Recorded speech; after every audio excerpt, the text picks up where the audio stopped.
பார்த்தோம். சையத் இப்னு ஆமிர் நேற்று எது வரைக்கும் நிற்கணும்?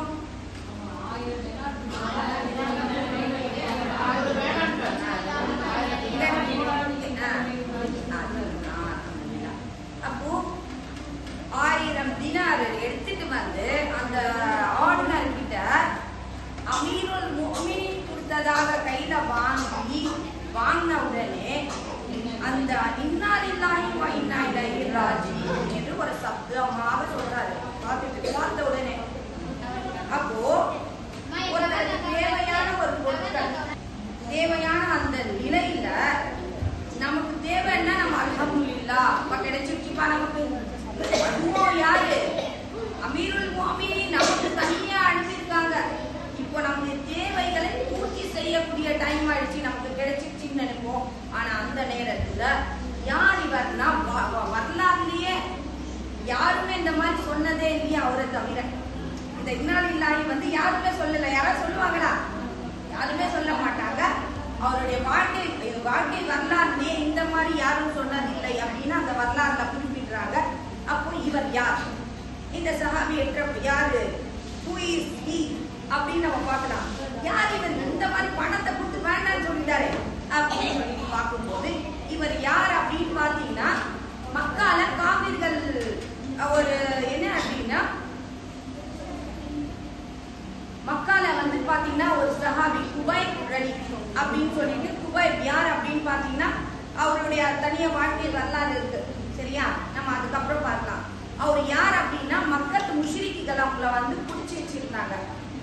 அவங்களுக்கு என்ன அப்படின்னா அவங்களுக்கு தண்டனை கொடுக்குறாங்க, மரண தண்டனை கொடுக்குறாங்க. சாதாரண மரணம்லாம் இல்ல, துடிச்சு அவங்களுக்கு எப்படின்னா உடம்பு ஃபுல்லா அடிச்சு ரத்தம் காயம், கால் கைகள்லாம் சங்கிலிகள் கட்டி போட்டு அவங்க நெஞ்சில எல்லாம் பாறாங்கல் எல்லாம் எடுத்து தூக்கி வச்சு அப்படியெல்லாம் மரணம் இல்லை. அந்த அளவுக்கு அவங்களுக்கு துடிச்சு கஷ்டப்படுத்தி மரணம் கொடுக்கக்கூடிய அந்த மாதிரி அவங்களுக்கு டார்ச்சர் பண்ணி கொடுக்கக்கூடியவர் யாருன்னா குபைப் ரலி அப்படின்னு சொல்லிட்டு. அவர் யார் அப்படின்னா அவரை வந்து பிடிச்சிட்டு வராங்க இந்த மக்கால. அப்போ இவர் யாருன்னா ஆமீர் ரலி வந்து காபிரா இருக்காங்க, இஸ்லாத்தை ஏற்றுக்கொள்ளல. அவர் யாருன்னா இளைஞரா இருக்காரு. அந்த இளைஞரா இருக்கும்போது அவருக்கு கூப்பிட்டு வந்து ஒரு மரத்துல கட்டி போட்டு அடிக்கும் போது அந்த கூட்டத்துல எல்லாருமே பாக்குறாங்கல்ல, அதே போல அவரும் நின்று பாக்குறாரு. இந்த காட்சிகள் எல்லாம் பாக்குறாரு. என்ன எப்படி எல்லாமே வந்து இஸ்லாத்தை ஏற்றுக்கொண்டவர்களை இப்போ யாராவது அடிமைகளை பிடிச்சிட்டு வந்தானா எப்படி வந்து கஷ்டப்படுத்தி சாவடிக்கிறது, எப்படி அவங்களுடைய உயிரை பறிக்கிறது தான் இவ்வளோ அந்த கூட்டத்துல நின்று பார்த்துட்டே இருக்காரு. அவருக்கு உபயோகம் அவங்களுக்கு வந்து ரொம்ப என்ன சொல்றது சித்திரவாதம் பண்ணி இழுத்துட்டு வராங்க. ரத்தம் போட்டுது, உடம்பெல்லாம் காயம், தற்கள்லாம் உடம்புல கட்டி அந்த மாதிரி ரொம்ப சித்திரவாதோடைய மரணம் கடைசி நேரம் கட்டி போட்டிருக்காங்க. அவர்கிட்ட குறைஷிகள் கேட்கிறாங்க. என்ன கேட்கிறாங்க அப்படின்னா, குபைப் உங்களுடைய கடைசி ஆசை என்ன அப்படின்னு கேட்கிறாங்க. இப்போ ஒருத்தருக்கு மரணம் வருதுன்னு நினைச்சிருக்கீங்க, அப்ப உங்களுக்கு என்னென்ன கடைசி ஆசை என்ன அப்படின்னு கேட்கிறாங்க.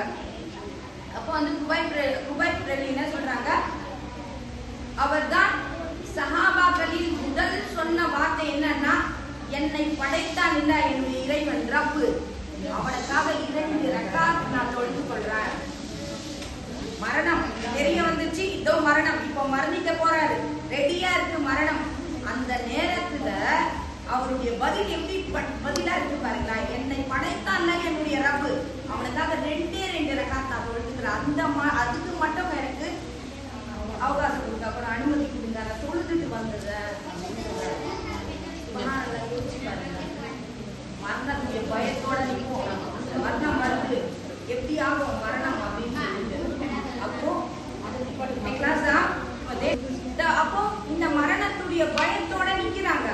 அந்த நேரத்துல அம்மாவுக்கு 2 ரக்காத் நான் தொழுது கொள்றேன், என்ன நேரம் அவகாசத்தை கொடுங்க சொல்றாரு. இங்க ஆமீர் ரலி பாக்குறாரு, இது யார் இது?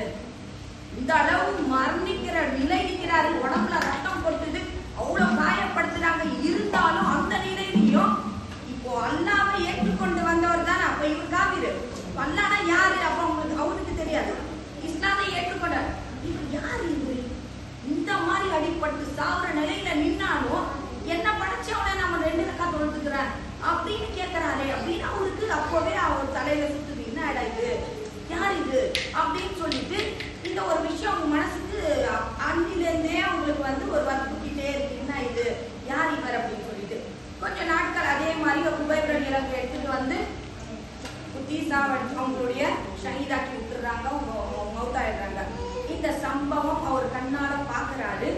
இதுதான் அவங்களுடைய வாழ்க்கையை மாற்றக்கூடிய சம்பவமா மாறுது. எப்படி பாருங்க, அவர் காபிரா இருக்காரு, அவர் கண்ணால பாக்குறாரு ஒருத்தருடைய அல்லாஹ்க்காக தொழுதுக்கிறேன் 2 ரக்காத் சொல்லி தொழுதுக்கு வந்ததுக்கு பிறகு அவங்களுக்கு மரணத்தை கொடுக்குறாங்க. இந்த மரணமே குபைப் ரலியல்லாஹுடைய மரணம் இவருடைய வாழ்க்கையை மாற்றம் அப்படியே புரட்டி போடக்கூடிய ஒரு வாழ்க்கையா இருக்கு. இவர் எப்பவுமே யோசிப்பாரு, சிந்திச்சே இருப்பாரா, ஏன் இவர் மன்னிச்சாரு, இவர் யார், அப்போ நம்ம சிலைகளை வணங்கிட்டு இருக்கணும், அப்போ இவர் யாரை வணங்குறாரு, இவருடைய 2 ரக்காத் நான் தொழுகிறேன், இப்போ அல்லாஹ்னா யாரு, இதே சிந்தனையா இருந்து சில நாட்கள் என்ன பண்ணாரு, குறைஷிகள் நீங்களும் வேண்டாம் உங்க எதுவுமே வேண்டாம் அப்படின்னு தள்ளி போட்டுட்டு நேரா மதீனா கிளம்பி போறாரு. யாருக்கிட்ட? நபி ஸல்லல்லாஹு அலைஹி வஸல்லம் கிட்ட போறாரு. அங்க போயிட்டு என்ன பண்றாரு அப்படின்னா இஸ்லாத்தை ஏற்றுக்கொள்றாரு. அங்க போயிட்டு நபி தோழராக மாறுறாங்க. இஸ்லாத்தை ஏற்றுக்கொண்டு நபி ஸல்லல்லாஹு அலைஹி வஸல்லம் கூடவே இருக்காங்க.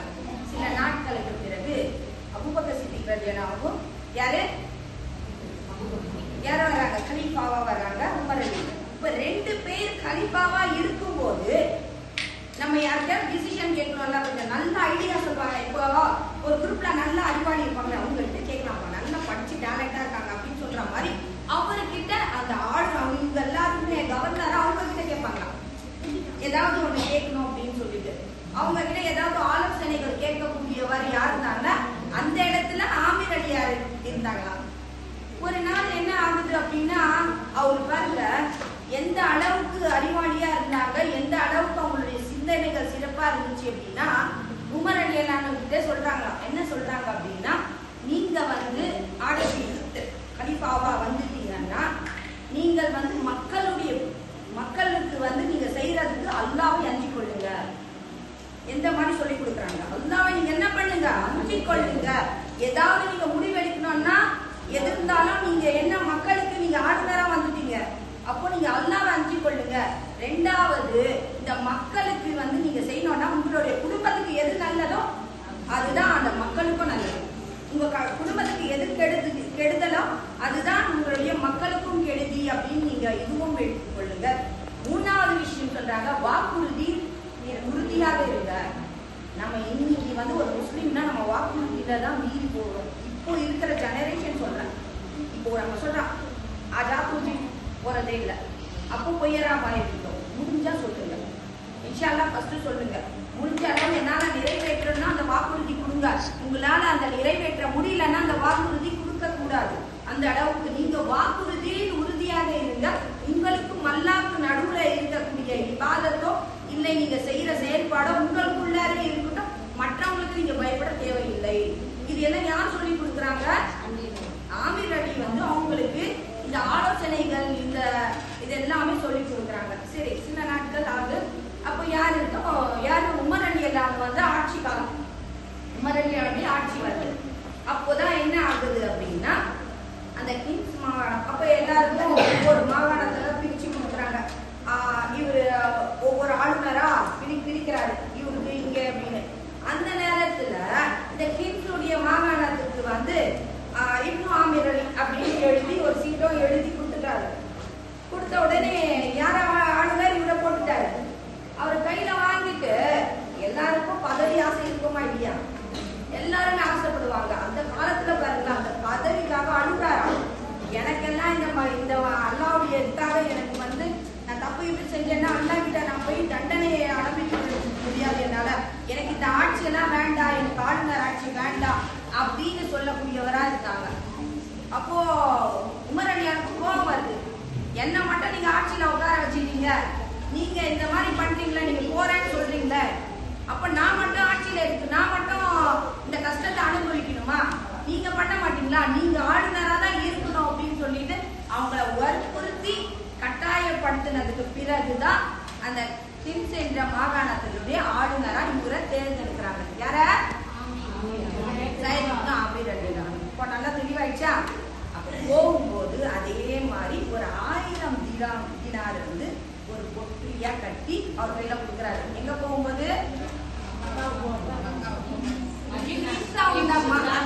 ஊருக்கு அவர் தானே ஆளுநர் போட்டிருக்காங்க. கிம்ஸுடைய கவர்னர் அந்த ஊருக்கு கவர்னரா போட்டுட்டாரு. அப்போ அவரு ரொம்ப இளமையா இருந்தாரு. அப்ப சின்ன வயசு. அப்பதான் கல்யாணம் ஆகி புதுசு பொண்டாட்டிய கூப்பிட்டுட்டு 2 பேரும் எங்க கிம்ஸுக்கு போறாங்க. அங்க ஆளுநர் அவர் அந்த ஊருக்கு ஆளுநரா நியமிச்சுட்டாரு. யாரு? Umar bin Khattab. உமர் அலியல்லாஹு அவர் ஆளுநரா நியமிச்சுட்டாரு. அந்த 1000 அந்த தீனார் போட்டலி கட்டி கையில கொடுத்துட்டாரு. இதை எடுத்துட்டு போய் நீங்க, ஏன்னா மாப்பிள்ளை அங்க போயிட்டு பொண்ணு அவங்களுடைய வாழ்க்கை தொடரணும். அந்த ஊருக்கு போய் ஆரம்பம் செய்யணும்னா வாழ்க்கை அவங்களுடைய. அங்க இருந்து நேரம் கிளம்பி அந்த ஊருக்கு போறாங்க.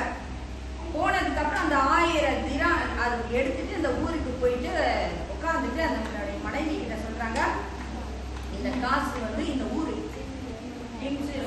ஊரு வந்து பாத்தீங்கன்னா பிசினஸ் ஊரு. பிசினஸ்னா நம்ம வந்து வியாபாரம் அதிகமா செய்யக்கூடிய இந்த ஊரு. அதனால உனக்கு தேவை என்ன தேவைகள் இருக்குல்ல, நமக்கு இப்போதைக்கு முக்கியமான தேவைகள் மட்டும் கொஞ்சம் வாங்கிக்கோ. மீதி இருக்கிற காசு எல்லாமே நான் இந்த பிசினஸ்ல இன்வெஸ்ட் பண்ணிடுறேன். இந்த இன்வெஸ்ட் பண்ணா அது பெருகி நமக்கு பன்மடங்காகி நமக்கு கிடைக்கும். நம்ம ஒரு பிசினஸ்ல போட போறேன் அப்படின்னு மனைவி சொல்றாங்க, சரிங்க நீங்க செய்யுங்க. ஆனா இருந்தாலும் லாஸ் ஆயிடுச்சுன்னா பிசினஸ்ல, அதனால இன்னும் கொஞ்சம் ஏதாவது வாங்கி கொடுத்துருங்க. இல்ல தேவைக்கான ஒரு சின்ன கொஞ்சமான பொருட்கள் மட்டும் வாங்கி கொடுத்துட்டு மீதி இருக்கக்கூடியது நான் என்ன பண்றேன்னா இந்த ஊர்ல பிசினஸ்ல போட போறேன்.